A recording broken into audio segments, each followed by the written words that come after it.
Tidak usah banyak prasangka juga kepada MK. Jangan-jangan nanti kita meramal lalu salah lagi kayak dulu.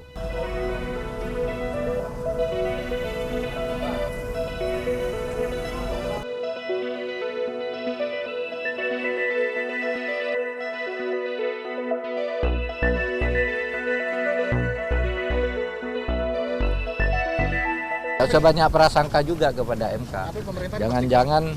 Jangan-jangan nanti kita meramal lalu salah lagi kayak dulu.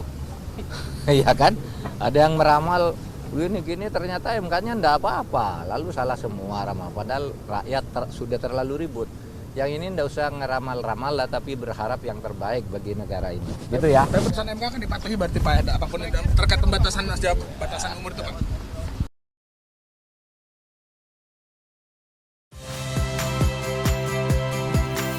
Saya Tifa Solesa.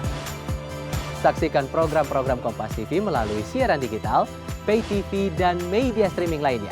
Kompas TV, independen, terpercaya.